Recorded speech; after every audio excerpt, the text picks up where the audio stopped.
નમસ્કાર મિત્રો, પ્રાણી સૃષ્ટિ વિશે આપણે અભ્યાસ કરી રહ્યા છીએ. લાસ્ટ લેક્ચરની અંદર આપણે એક સમુદાય સછિદ્ર સમુદાયનો અભ્યાસ કરેલો.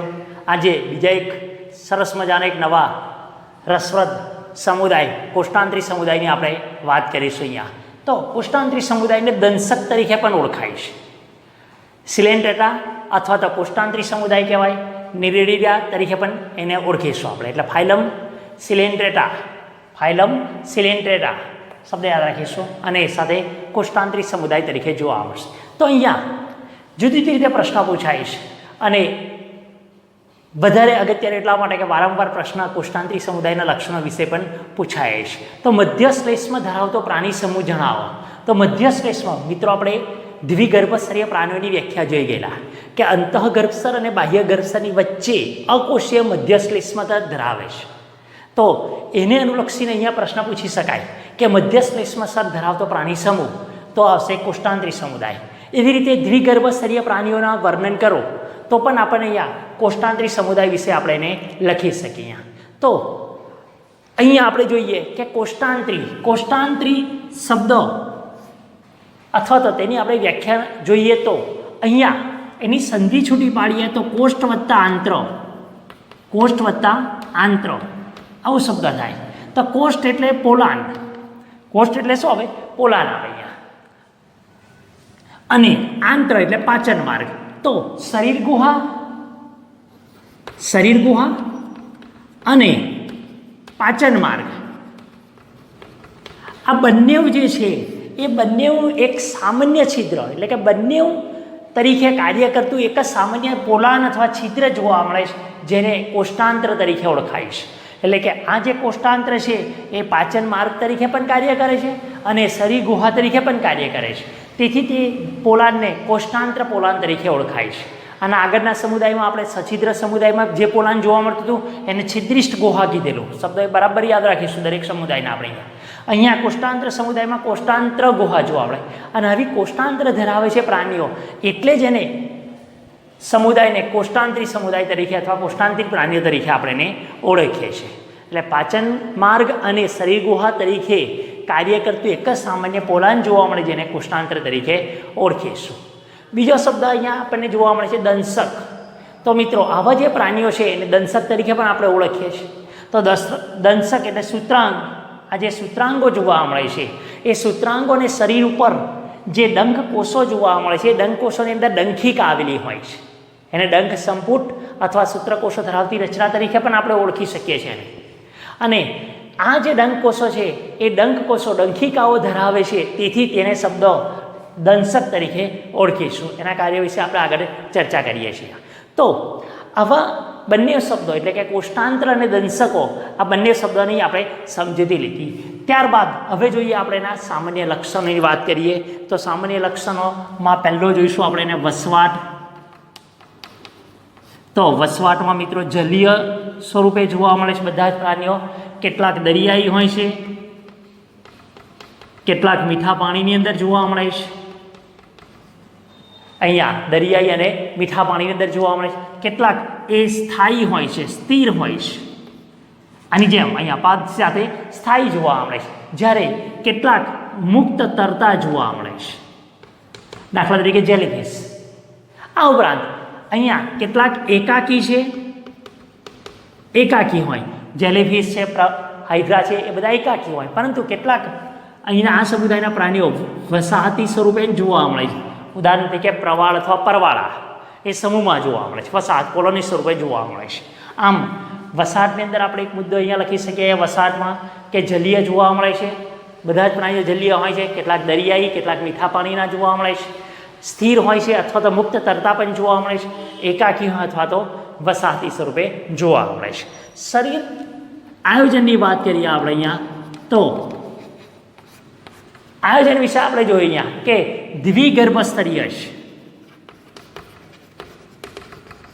દ્વિગર્ભસ્તરીય અને પેશીય સ્તરીય આયોજન ધરાવે છે.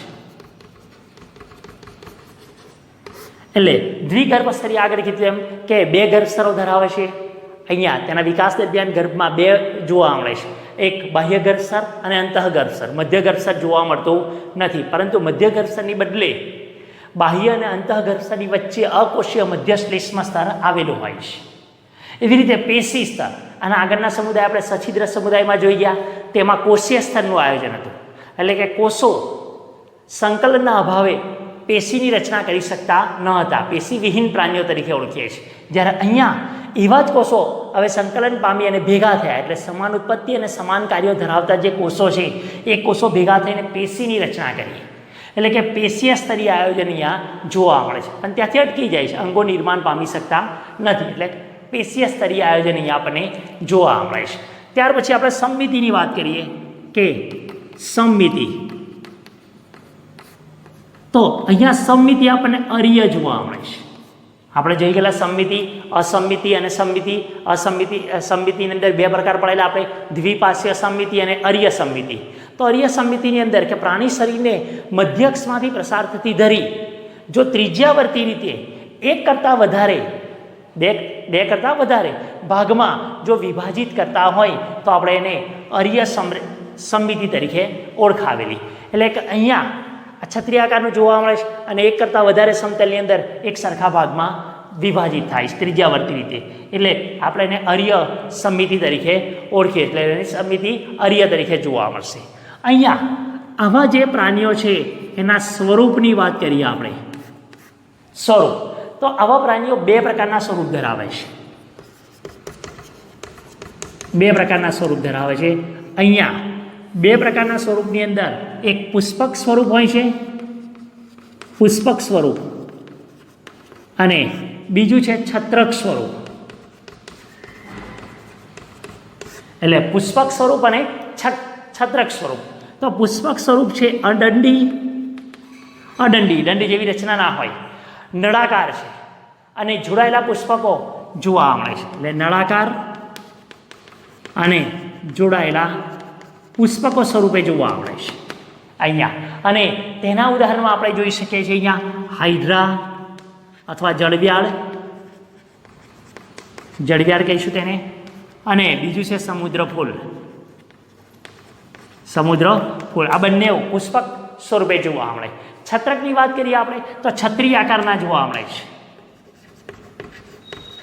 છત્રી આકારના અને મુક્ત રીતે તરતા છત્રક સ્વરૂપે જોવા મળે છે. મુક્ત તરતા છત્રક સ્વરૂપે જોવા મળે છે. અને તેના ઉદાહરણમાં આપણે લખી શકીએ જેલીફિશ એ અહીં આવશે. એટલે બે સ્વરૂપે આપણને જોવા મળે છે, પુષ્પક સ્વરૂપ અને છત્રક સ્વરૂપ. પુષ્પક સ્વરૂપ એ હાઇડ્રા અથવા જે સમુદ્ર ફૂલ જોવા મળશે, હાઇડ્રા અને સમુદ્ર ફૂલ. અને જેલીફિશમાં આપણને છત્રી આકારનું જોવા મળશે અને મુક્ત તરતા હોય છે એટલે સ્વરૂપે જોવા મળે છે. ત્યારબાદ આગળ જોયું તેમ શરીરના પોલાણની વાત કરીએ આપણે. શરીરના પોલાણ, તો શરીરના પોલાણની વાત કરીએ તો અહીંયા દેહકોષ્ઠનો અભાવ હોય છે, એટલે અદેહકોષ્ઠી પ્રાણીઓમાં આવશે અહીંયા શરીર ગુહા અથવા દેહકોષ્ઠનો અભાવ, પરંતુ મધ્યમાં કોષ્ટાંત્ર જોવા મળે છે, જેની આગળ આપણે ચર્ચા કરી. કોષ્ટાંત્ર એટલે કોષ્ઠ વત્તા આંત્ર. કોષ્ઠ એટલે શરીર ગુહા, આંત્ર એટલે પાચન માર્ગ. એટલે કે શરીર ગુહા અને પાચન માર્ગ એમ બંને કાર્ય કરતું એક જ સામાન્ય પોલાણ જોવા મળે છે. તેથી આપણે તેને કોષ્ટાંત્ર તરીકે ઓળખીએ છીએ. અને આવું જે કોષ્ટાંત્ર છે તે અગ્રભાગે અધોમુખ દ્વારા ખુલે છે. આ શબ્દો મિત્રો યાદ રાખજો, અધોમુખ દ્વારા ખુલે છે. સછિદ્ર સમુદાયમાં છિદ્રિશ ગુહા કોના દ્વારા ખુલે છે? અહીંયા આશ્યક દ્વારા. શબ્દ એ યાદ રાખવાનો છે, અહીંયા અધોમુખ દ્વારા ખુલશે. એટલે કે કોષ્ટાંત્ર ગુહા છે એ અધોમુખ દ્વારા ખુલશે, છિદ્રિશ ગુહા સછિદ્ર સમુદાયમાં આશ્યક દ્વારા ખુલશે. અહીંયા તો આવો અધોમુખ છે એ અધોમુખ એ જુદા જુદા કાર્યો દર્શાવે છે. એક મુખદ્વાર તરીકે પણ કાર્ય કરે છે, મળદ્વાર તરીકે પણ કાર્ય કરે છે, ઉત્સર્ગ દ્વાર તરીકે પણ કાર્ય કરે છે અને જનન દ્વાર તરીકે પણ કાર્ય કરે છે. એટલે અધોમુખ એ અહીંયા જોઈએ આપણે કે મુખદ્વાર, મળદ્વાર, જનન દ્વાર અને ઉત્સર્ગ દ્વાર તરીકે કાર્ય કરે છે. એટલે એક કરતાં વધારે કાર્યો અધોમુખના જોવા મળે છે અહીંયા આપણે. ત્યારબાદ વાત કરીએ આપણે પાચનની. અહીંયા તો પાચન અહીંયા પાચન બહિર્કોષીય પાચન અને અંતઃકોષીય પાચન એમ બંને પ્રકારનું પાચન અહીંયા આપણને જોવા મળે છે. મિત્રો, બહિર્કોષીય પાચન ને અંતઃકોષીય પાચન એટલે જે ખોરાકના સૂક્ષ્મકણો હોય છે એ આ જે કોષ હોય છે એ કોષની અંદર ગ્રહણ કરી અને પછી એના ઉત્સેચકો દ્વારા એનું પાચન થાય તો એને અંતઃકોષીય પાચન કહેવામાં આવે છે. અને કોષો જે છે એ કોષોની બહાર ખોરાક રહી અને પાચન થાય છે. દાખલા તરીકે આપણી વાત કરીએ તો આપણે અન્ન માર્ગ જોવા મળે છે, પાચન માર્ગ. એ પાચન માર્ગમાંથી ખોરાક દરેક કોષોની અંદર નથી જતો, પરંતુ એ કોષો પાચક રસોનો સ્ત્રાવ કરે છે અને એ જે અન્નમાર્ગનું જે પોલાન છે એ પોલાનમાં આપણે પાચનની ક્રિયા કરીએ છીએ, એટલે આપણે એને બહિર્કોષીય પાચન કહીએ છીએ. અને આ પ્રકારનું કોષની અંદર અમીબાની અંદર આપણે 10મામાં જોઈ ગયા, અમીબા ખોરાકનું ગ્રહણ કરે છે, તો એ જે ખોરાકનું ગ્રહણ કરે છે એ અંતઃકોષીય પાચન કહેવાય ને. એટલે અહીંયા બંને પ્રકારનું બહિર્કોષીય અને અંતઃકોષીય એમ બંને પ્રકારનું પાચન અહીંયા આપણને જોવા મળે છે. ત્યાર પછી કંકાલની વાત કરીએ આપણે. કંકાલ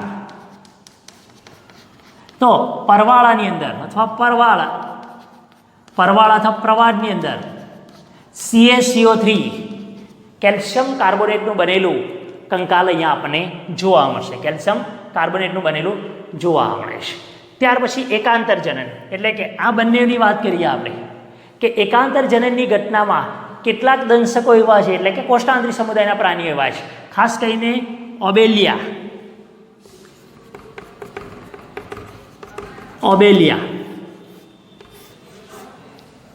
એવા જોવા મળે કે જે બંને સ્વરૂપ ધરાવે છે, પુષ્પક અને છત્રક બંને સ્વરૂપ ધરાવે છે અહીંયા, અને બંને વારાફરતી એકાંતરે જોવા મળે છે. અહીંયા જોઈએ આપણે કે ઓબેલિયાની અંદર આ જે પુષ્પકો છે એ પુષ્પકો અલિંગી પ્રજનન દર્શાવે છે. પુષ્પકો અલિંગી પ્રજનન દર્શાવે છે અને છત્રક સ્વરૂપમાં પરિણમે છે, એટલે કે છત્રકોની ઉત્પત્તિ કરે છે. ફરી એકવાર, ઓબેલિયા જે પ્રાણી છે એની અંદર પુષ્પકો દ્વારા અલિંગી પ્રજનન કરી અને છત્રકો સ્વરૂપમાં ઉત્પત્તિ કરે છે એની. એવી જ રીતે આ જે છત્રકો છે એ છત્રકો લિંગી પ્રજનન કરે છે અને લિંગી પ્રજનન કરી અને પુષ્પક સ્વરૂપે ઉત્પત્તિ પામે છે. એટલે પુષ્પકો અલિંગી પ્રજનન કરી અને છત્રક સ્વરૂપ નિર્માણ કરે છે, ઉત્પન્ન કરે છે.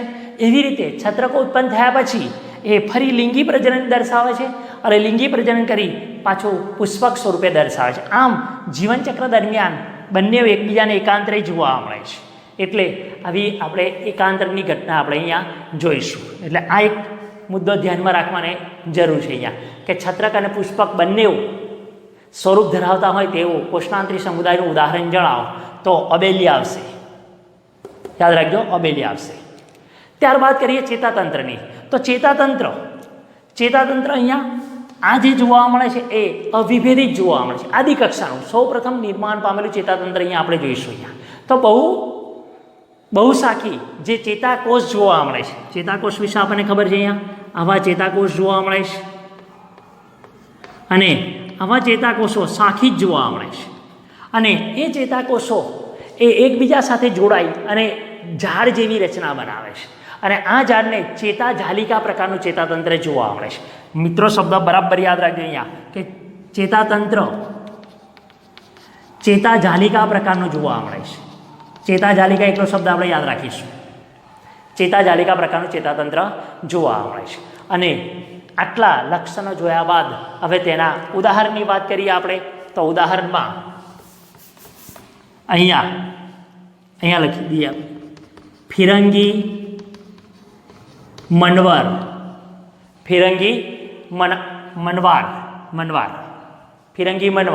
પોર્ટુગલ્સ મેન ઓફ વોર તરીકે આપણે એને ઓળખીશું. બીજું ઉદાહરણ છે પેનાટુલ્લા, જેને સેપિયન તરીકે ઓળખાય છે, પેનાટુલ્લા. ત્યાર પછી સમુદ્ર ફૂલ. ત્યાર પછી ગોર્ગેનિયા, જેને સેફેન તરીકે ઓળખાય છે. મિત્રો, આ બી શબ્દ યાદ રાખજો, સેફેન, ગોર્ગેનિયા, સેપેન, પેનાટુલ્લા અને મેડ્રીના.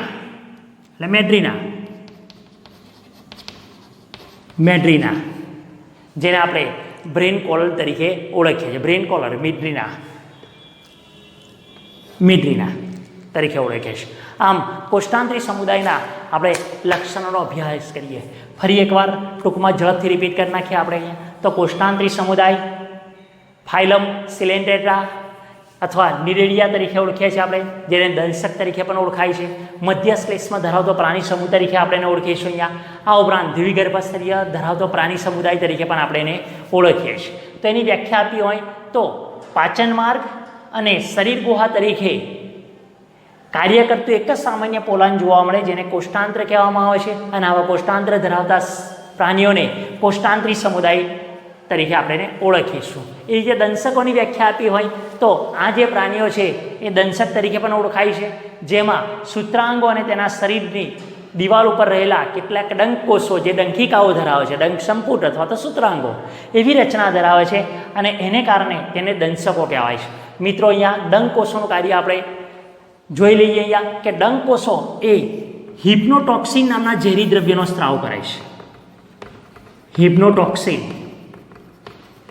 ઝેરી દ્રવ્યનો સ્ત્રાવ કરે છે, અને આ જે ઝેરી દ્રવ્યો છે એ નાના પ્રાણીઓને બેભાન કરે છે અથવા તો એનો શિકાર કરી નાખે છે, અને બેભાન કરી અને તેનો ખોરાક તરીકે ઉપયોગ કરે છે, અથવા તો મોટા પ્રાણીઓને બેભાન કરી અને તેનાથી સામે રક્ષણ આપવાનું પણ કાર્ય ડંક કોષો એ ડંખિકા દ્વારા હિપ્નોટોક્સિન નામના ઝેરી દ્રવ્યનો સ્ત્રાવ કરી અને રક્ષણ અને ખોરાક પ્રાપ્તિ બંને કાર્યો આ મુખ હસ્તો અથવા તો જે સૂત્રાંગો છે એના દ્વારા કરે છે. અહીંયા પણ મુખ હસ્તો આવી રીતે જોવા મળશે, હાઇડ્રાની અંદર આ રીતે જોવા મળે છે. એટલે આ એક શબ્દ યાદ રાખવાનો, ડંક કોષો ડંખિકા દ્વારા હિપ્નોટોક્સિન નામના ઝેરી દ્રવ્યનો સ્ત્રાવ કરી નાના પ્રાણીઓનો બેભાન કરે છે, ખોરાક તરીકે અને રક્ષણ તરીકે કાર્ય કરે છે, એટલે તેને દંશકો તરીકે ઓળખીએ છીએ. લક્ષણોની વાત કરીએ તો વસવાટમાં જલીય વસવાટ છે, કેટલાક દરિયાઈ કેટલાક મીઠા પાણીમાં સ્થિર હોય છે અથવા તો મુક્ત તરતા જોવા મળે છે. એકાકી હોય છે, હાઇડ્રા જેલીફિશ જેવા, તો વસાહતી પ્રવાળ અને પરવાળા જેવા જોવા મળે છે. શરીરનું આયોજન દ્વિગર્ભ સ્તરીય હોય છે, પેશીય સ્તરીય આયોજન અહીંયા આપણને જોવા મળે છે. સંમિતિમાં અરીય સંમિતિ જોવા મળે છે આપણને. સ્વરૂપ બે પ્રકારના હોય છે, પુષ્પક સ્વરૂપ અને છત્રક સ્વરૂપ. પુષ્પક સ્વરૂપ એકાકી નળાકાર કે જોડાયેલા હોય છે, હાઇડ્રા અને જેલીફિશ. છત્રક છત્રીયાકારના કે મુક્ત તરતા જોવા મળે છે, અને જેના ઉદાહરણમાં આપણે છત્રીયાકાર એટલે જેલીફિશ તરીકે આપણે એને જોઈશું. શરીરના પોલાણની વાત કરીએ તો શરીર ગુહા અથવા તો દેહ કોષ્ઠનો અભાવ હોય છે, અને અહીંયા મધ્યમાં કોષ્ટાંત્ર તરીકે ઓળખાતું પોલાણ જોવા મળે છે. જે કોષ્ટાંત્રનું જે પોલાણ છે એક જ છેડે ખુલે છે, જેને અધોમુખ તરીકે ઓળખે છે. અધોમુખ મુખદ્વાર, મળદ્વાર, જનનદ્વાર કે ઉસકદ્વાર તરીકે કાર્ય કરે છે. પાચનની વાત કરીએ તો પાચન બહિર્કોષીય અને અંતઃકોષીય બંને પ્રકારનું પાચન અહીંયા જોવા મળે છે. કંકાલ તંત્ર તો પરવાળા અથવા પ્રવાળની અંદર કેલ્શિયમ કાર્બોનેટનું બનેલું કંકાલ જોવા મળે છે. એકાંતરજનનની વાત કરીએ આપણે તો અબેલિયા જેવા જે પ્રાણીઓ છે એ પ્રાણીઓમાં બંને સ્વરૂપ એટલે કે પુષ્પક અને છત્રક એમ બંને સ્વરૂપ અહીંયા આપણને અસ્તિત્વ ધરાવતા જોવા મળે છે. આવા એકાંતર જનન દર્શાવે છે, એટલે કે પુષ્પક સ્વરૂપ અલિંગી પ્રજનન દ્વારા છત્રક સ્વરૂપની ઉત્પત્તિ કરે છે, અને છત્રક સ્વરૂપ એ લિંગી પ્રજનન દ્વારા પુષ્પક સ્વરૂપની ઉત્પત્તિ કરે છે. આમ બંને એકબીજાને એકાંતરે જોવા મળે છે. ચેતાતંત્ર આદિ કક્ષાનું હોય, અવિભેદિત જોવા મળે છે, અને ચેતાકોષો શાખિત હોય છે, એ ચેતાજાલિકા પ્રકારનું ચેતાતંત્ર નિર્માણ કરે છે. ઉદાહરણ જોઈએ આપણે તો ફિરંગી મનાવર, મંડવા, પેન્નાટોલ્લા જે સેપેન તરીકે ઓળખીએ છીએ આપણે, સમુદ્રફૂલ, ગોર્ગેનિયા સેફેન તરીકે ઓળખાય છે, અને મિડ્રીના જે બ્રેન કોલર તરીકે ઓળખીએ છીએ. મિત્રો, કોષ્ટાંતરી સમુદાયના લક્ષણો તૈયાર કરી નાખવાના આપણે. આ બીજો સમુદાય જોવા મળે. હવે પછીના લેક્ચરની અંદર આપણે કંકતધરા વિશે અભ્યાસ કરીશું. Thank you.